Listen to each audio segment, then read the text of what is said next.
Bangladesh has just done what no one expected. It is looking to ban Indian media, branded them bootlickers, and summoned a top Indian diplomat in Dhaka. A diplomatic earthquake is shaking South Asia to its core. The Yunus-led interim government in Dhaka is fuming over Indian media coverage of Sheikh Hasina's interviews, calling Indian journalists lackeys of the West and accusing India of harboring a fugitive criminal.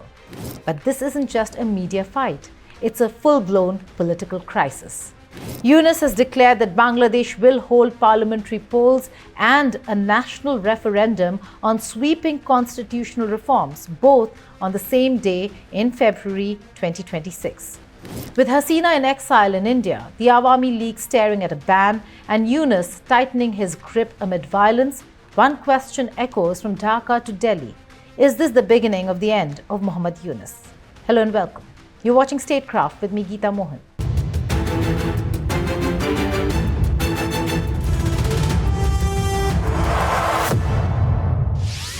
The roots of the storm lie in words. One Facebook post, one insult, and one escalating chain of fury. Yunus's spokesperson, Shafiqul Alam, mocked Indian journalists who interviewed Hasina, calling them Western journalists and their Indian bootlicking counterparts. Within hours, Dhaka summoned India's Deputy High Commissioner Pawan Bare, protested the coverage, and put up a petition to ban Indian media outright. Hasina's voice, echoing from exile, has become Yunus's biggest political headache. She vows to stay in India until legitimate governance returns.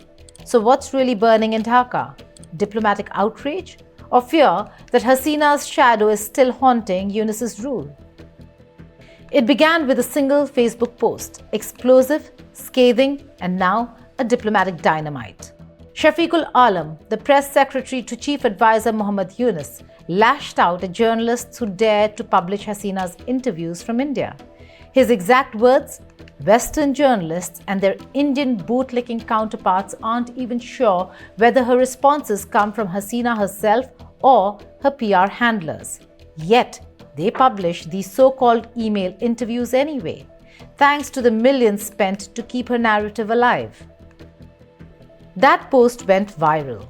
Within hours, the Press Club of India hit back, calling his remarks reprehensible, demanding an apology and reminding Dhaka that professionalism cannot be mocked by politics. Well, the new government which is coming, there is interim government, and they are trying to, muzzle the media there. So they hope, they think that perhaps they can dictate the Indian media what they should write and what they don't. So I think it's a message about silencing Indian media, which is not possible. It's a very kind of it may actually jeopardize the relation between India and Bangladesh. Because Indian media is free, they can do whatever they can do, unlike of Bangladesh media. I am saying presently what is the condition of present media. So message is definitely, it's not very good. I think this message, the so-called threat, the press secretary, he was a former journalist and he was threatening the journalist of India. It is actually he's demanding the image of a Nobel laureate Professor Yunus. I think they should think about it. But Yunus government did not apologize. It doubled down. Next morning, Dhaka summoned India's Deputy High Commissioner Pawan Bare, formally protesting the interviews and the bootlicker remark. Indian media houses were accused of giving a platform to a fugitive, Sheikh Hasina, a woman Yunus's government says is under trial for crimes against humanity. The message was clear. Dhaka sees Indian journalism not as reporting, but as rebellion. Sheikh Hasina, former Prime Minister who ruled Bangladesh for 15 years, fled the country in August 2024 after a student uprising tore through her government. Since then, she has been living in exile in India. In her latest interviews, Hasina accused the Yunus-led interim government of destroying Bangladesh's democracy and warned that millions of her supporters would boycott the Feb 2026 elections if the registration ban on the Awami League continues. From her safe haven in India, she thundered that she will return only when a legitimate government restores political fairness in Dhaka. Surely, and what they were actually they said during their uprising that during Hasina's regime, media was not free. But now, at this moment, when they came into power, they are trying to silence the media, and they are threatening the media. Obviously, the whole South Asia media community is outraged. Not only that, even the Western media, because the guy who is the press secretary, he was working with a one AFP agency who they have also taken interview of Sheikh Hasina. So I don't know why he is targeting only the Indian media. Why he is not saying same thing about the Western media? Because he once he was employed there, and definitely it will create a very wrong message to all the media, particularly even the democratic loving people, democracy loving people. Even we are getting calls from all over South Asia. You have rightly pointed out that Sri Lanka, Nepal, Bhutan media is asking why they are threatening you. What should we do? We should do collectively something to protest this. Her words sting because they come from the very person Yunus dethroned. She's not begging for power. She's daring Yunus to fight her in the court of public opinion. And Indian media? They've become the stage for her political resurrection. Each interview is a jab at Yunus. Each statement a reminder that Hasina, even in exile, refuses to vanish. Dhaka's reaction was swift and furious. India was accused of harboring a notorious fugitive under trial for crimes against humanity. Diplomatic cables flew, tempers rose, and the message from Bangladesh was loud. India's media must stop giving a platform to a criminal. The interim government made it personal. To Yunus and his circle, this wasn't journalism. It was subversion. But India stayed calm. Ministry of External Affairs in New Delhi didn't issue fiery statements. Instead, silence spoke louder. No apology, no confrontation, no withdrawal of interviews. That quietness was Dhaka's loudest frustration. Because in Yunus's eyes, Indian media wasn't just reporting, it was colluding with Hasina's cause. And that's when the bootlicker label turned into a national policy. A total ban on Indian media. Bangladesh is officially looking to ban Indian media, calling them biased, manipulative, and disrespectful, an action that sends shockwaves across the region because never before had Dhaka taken such a drastic step against its largest neighbor and once ally.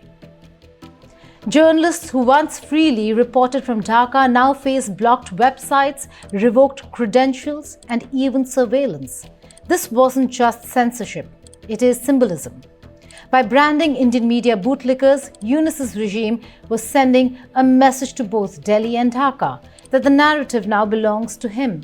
And in the same breath, Bangladesh summoned its diplomats, tightened its trade checks on Indian goods, and reminded India that politics in Dhaka no longer follows New Delhi's script. The friendship Hasina built with India, Yunus has now frozen. May 12, 2025, a date etched in Bangladesh's political history. That's when the interim government under Mohammad Yunus officially banned Awami League, Hasina's party, the dominant political force for 15 years. Using a revised Anti-Terrorism Act, Yunus government declared the Awami League a banned entity for alleged involvement in crimes against humanity during the violent student uprising of 2024. Its registration was cancelled, its rallies outlawed, its digital presence erased. This wasn't just a crackdown, it was an exorcism of Hasina's legacy. For Yunus, banning the Awami League was both a purge and a performance, a signal to his critics that he was building a new Bangladesh without Hasina's shadow. But it came at a price. The streets erupted in protests, party supporters vowed resistance, and whispers began. Was Yunus fighting corruption or democracy itself? Yunus, once celebrated as a Nobel laureate and global reformer, is now ruling a nation on edge. He came to power promising transition and reform. But as he tightens control, critics say he's consolidating, not correcting. His administration argues that the ban on Awami League protects national security. But many see it as political elimination, an attempt to silence the country's largest political movement before the 2026 elections. Yunus's gamble is clear: isolate Hasina, delegitimize her party, and rally nationalism through anti-India sentiment. By looking to ban Indian media and calling journalists bootlickers, Yunus is painting himself as the defender of Bangladesh's dignity. Can this nationalism survive economic and diplomatic fallout that's already unfolding? This political storm has now spilled into trade. Bangladesh has imposed extra checks on imports from India, citing security protocols. India, in response, has restricted transshipment rights for Bangladeshi goods and tightened port access. Trade corridors that once symbolized friendship are now sites of friction. Economics and politics have merged into a Cold War. Every trade checkpoint is now a border of suspicion. Yunus's tough talk plays well on the streets, but the business community fears the cost: inflation, shortages, and stalled exports.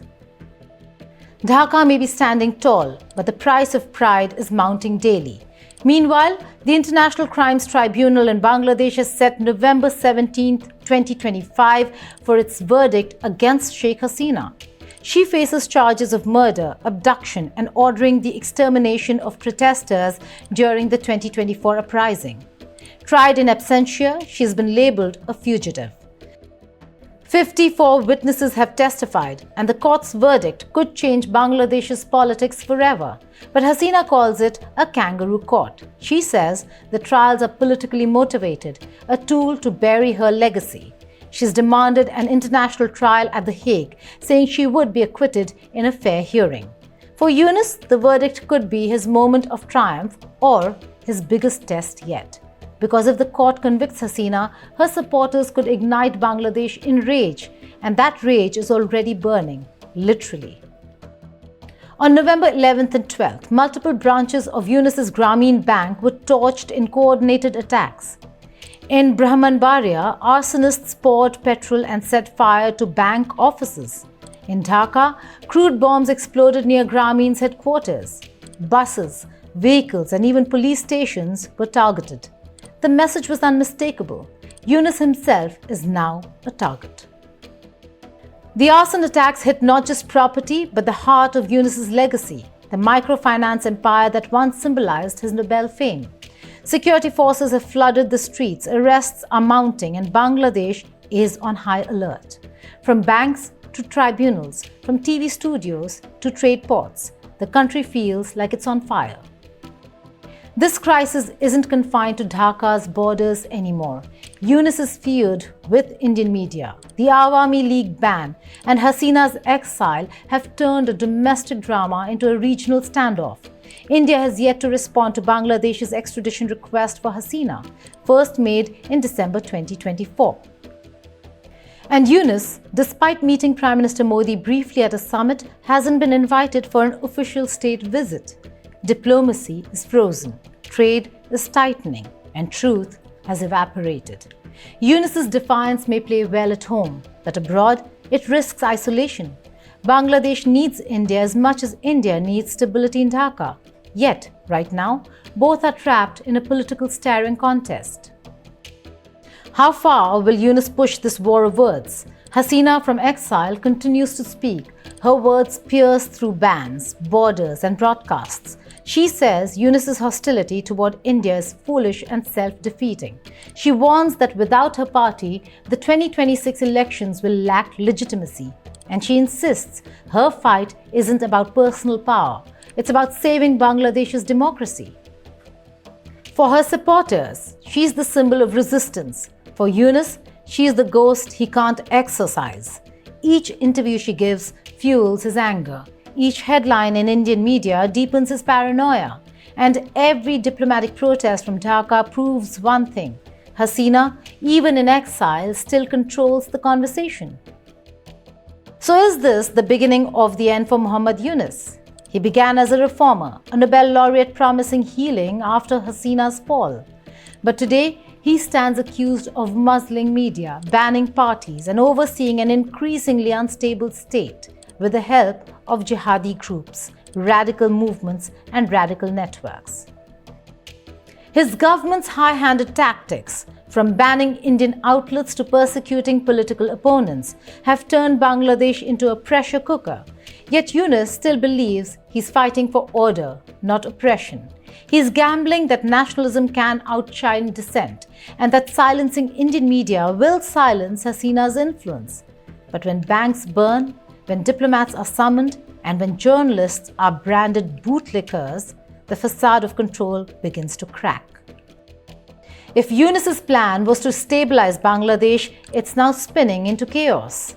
Bangladesh today stands at a dangerous crossroads. Its ruling party banned, its journalists censored, its economy strained. From Dhaka's ministries to Delhi's corridors, the question hangs heavy: who really controls the future of Bangladesh? If Yunus can restore calm, hold credible elections, and repair ties with India, he could emerge stronger than ever. But if he continues down this path, silencing voices, stoking nationalism, isolating allies, and befriending Pakistan, this could indeed be the beginning of the end, not just for Yunus, but for Bangladesh's fragile democracy itself. From bootlickers to bombings, from banned parties to burning banks, Bangladesh is living through its most volatile chapter in decades. The ban on Indian media has triggered more than outrage. It's exposed the fault lines between power and principle, nationalism and diplomacy. Yunus's next move will define whether Bangladesh steps into reform or repression. And as the verdict against Hasina looms, one question refuses to fade. Did Mohammad Yunus just silence his critics or awaken a storm that could silence him? Thank you for watching Statecraft.